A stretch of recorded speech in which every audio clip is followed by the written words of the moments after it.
Hey, what's up, y'all? It's Kim Miami. Welcome to another segment of Girl Meets Asia. So, how you guys doing?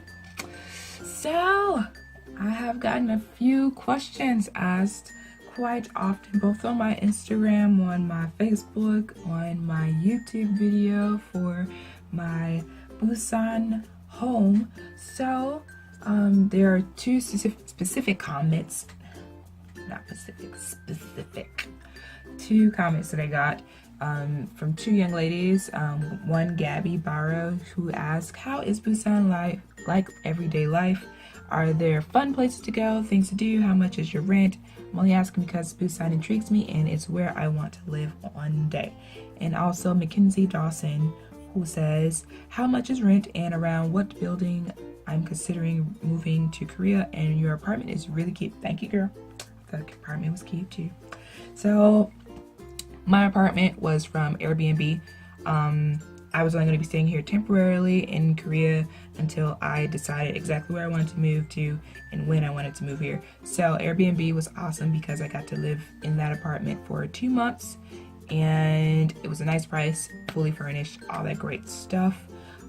But if you want to live here more permanently, you can get, usually the amount of time that you spend on a lease in Korea is minimum usually a year, unless you can somehow find a place that does 6 months or whatever, but usually the minimum is a year.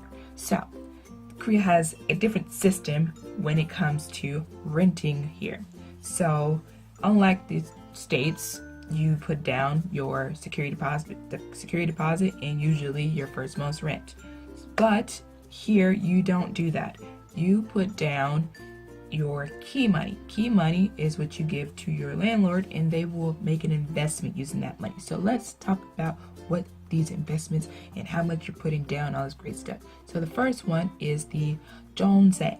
So the Jeonse way of renting, you basically big baller. Y'all here with stacks, all right? You got about 30,000 or 20,000 put to the side that you just hand them via check, cash, whatever you got, money back. You can rent. And basically when you give them that money, you are rent free for the rest of your lease. You do not pay anybody any more money. Not talking about your utilities. A lot of times your utilities can be included with that, but depends on your contract. So this large amount of money, you're usually going to put down at least 20,000 to about $90,000 USD. So this is how much you need if you want to live rent free. Now, if you can't afford that and you're like me and you're not as responsible when it comes to saving a lot of money over so many years, you can save just some money that is a little bit more reasonable for your average person, which this is the Horse.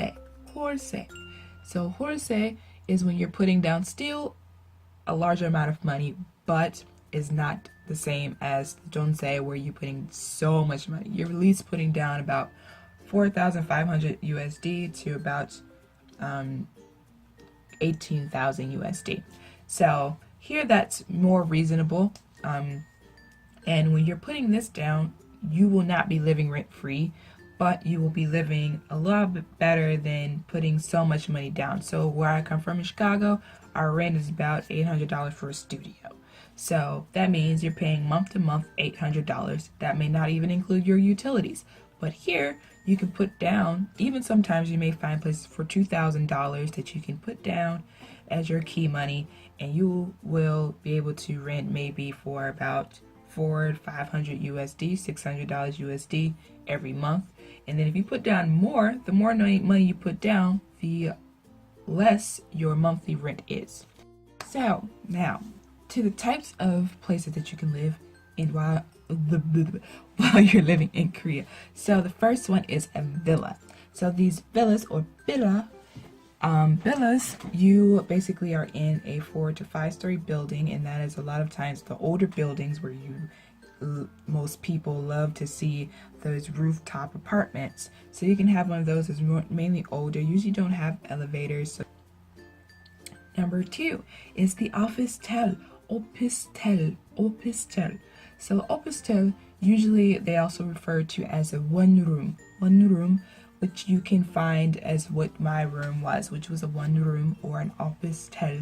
So these places can be considered as residential, or you can also use it as a personal office. So these places, they're all different types of styles. My favorite style, which is what I'm hoping to get when I come back, is they don't name it anything separately, but to me it's a loft space, because the apartment, which I will put some picture here, the apartment basically has a 1.5 floor, so you can go up some stairs to basically have your bed separate from the rest of the apartment.